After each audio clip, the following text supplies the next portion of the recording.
two colleges. Mike McCarthy, the visit, and one Ben. I know a lot of people don't like Michigan, and everybody have a right to have their reservations on Michigan players right now, especially after the Cowboys went with Mozzie, and then doubled up and went with Luke Schoonmaker. And then we got a whole amount of history about the Taco Charltons and Jordan Lewis to a degree, but Jordan Lewis been great with us if you really look over his total body of work. However, people will still look at Michigan players as Michigan players. Nevertheless, Mike McCarthy, the Michigan guys that you may want to pay close attention to, J.J. McCarthy, right? Dude can throw a 65-yarder on his knees and throw that thing. So that's pretty good for him. All right, Junior Carlson. I know a lot of people really like his linebacker play. I think that this dude, you can put him at the hook to flat. He can shoot through gaps, man. I really like what he brings to the table. Roman Wilson, he's pretty solid as well. Blake Corum. A lot of people are not going to go over all of the guys on this list, but Blake Corum, the running back, low body, low to the earth, quick, shifty. They said that his pro day, his work was fantastic. They didn't like what he was able to exhibit. They love what he was able to exhibit. And if you're looking for a running back, why not Blake? I think that he can also help out the loose ends with this running back room. So pay attention to him and what he brings to the table. Chris Jenkins with the K, not with the C. It's bloodline stuff, man. And you know how bloodline stuff goes. I did a post a couple of days ago about bloodline, NFL bloodline. His father played in the league, so he will be prepared. I tell people all the time, it's better to be prepared for an opportunity and not have one than to have the opportunity and not be prepared. So I like Chris Jenkins. I get it. We look at Mozzie, we look at his productivity, and we will say to ourselves, hey, Law, that's not enough. Law. You know, I get all of that. But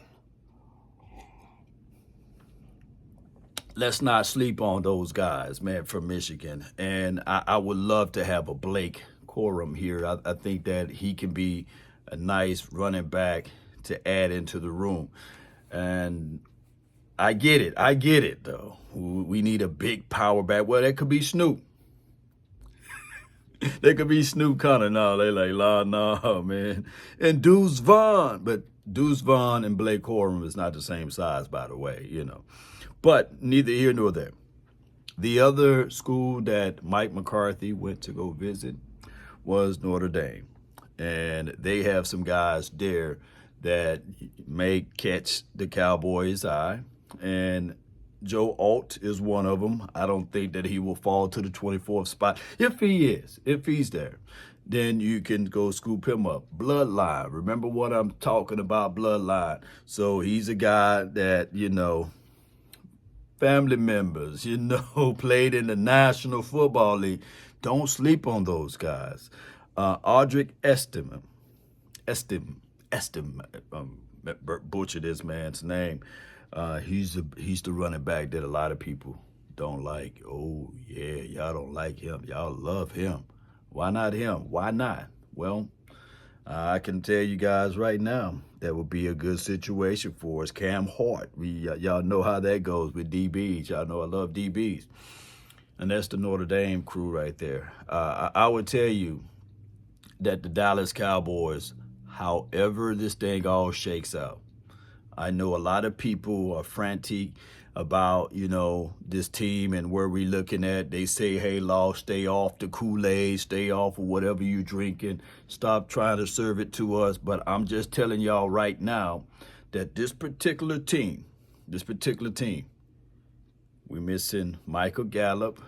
I don't think that you guys are going to cry about that. We're missing Tony Pollard. A third of the fan base was saying that, hey, he's coming off of an injury. He ain't that dude anyhow. We're missing Tyler Biotish. Nobody's going to cry because of that. A lot of people wanted him up out of the picture. And Tyra Smith. Granted, out of all of those pieces, you can look back and say, well, Tyron Smith. But 9 times out of 10, there was a whole lot of people every year saying, let's get rid of him because of the fact that you lose continuity, because of the fact you can guarantee that he's going to miss games. So now all of that is gone. All of that is gone. Everything else remains the same. So I'm not telling you guys to feel happy about this offense, because the offense pretty much can get better, believe it or not. That's the craziest thing. The offense can literally get better. And it will be the second year Mike McCarthy calling these plays. A lot of things can happen good for us. But I get it. Right now it's doom and gloom season. Put doom and gloom season down in the chat. I get it, right? There's no way we can measure whether or not this team is improving or getting worse or what have you. I'm just saying, for right now, the pieces that we lost, who are you really mad about? Now, we are upset at the pieces that the Cowboys could go out and grab. That's the thing. All right, so on the defensive side, are you guys really upset about Dorrance Armstrong? Are you really upset about Dante Fowler? It's always been that those boys been taking reps from each other, and we forever didn't get a chance to see Sam Williams, right? So now Sam Williams, he get his chance. He get his chance, y'all. So that's what we're going to be sitting back waiting to watch. Sam Williams getting his chance. Now, we are razor blade thin because out of our edge rushers, we have Parsons. And right now, D-Law is long in the tooth, regardless of how we look at it. So we're going to have to solidify that edge room. And then let us not talk about that interior stuff. Remember, even with Jonathan Hankins, I like what he brought to the table, but he's gone. He's gone. That's the biggest piece that you're missing. As far as DBs, there's still a chance and an opportunity to go get Stephon Gilmore. The only thing that I'm seeing from the Cowboys, they are probably waiting to after the draft. And there will be a veteran DB that they can pick up the phone and call in. But that can be after the draft, by the way. So if you really sit back, think about all of the pieces that the Cowboys got on this team. We didn't really lose much. We just didn't gain much from the opening week of the free agency period. And then, of course, now. And that's been the Cowboys' way forever, right? So it's like me getting mad at the moon for shining. It's just going to be what it is. Cowboy Nation, post me your thoughts, post me your concerns. Out of those two teams that they did the visit with, who would you want wearing that silver and blue with the star on the side of the helmet? That's been my time. I really thank you all for yours. And remember, you're listening to nothing but the best. Let's go. Shout out to Mark Holmes, too. You see the shop rack. And shout out to Sadiqa. She sent me that clock with Law Nation on it. That's a dope clock. That's a real dope clock. Let's go. DC for life, not for short. Salute.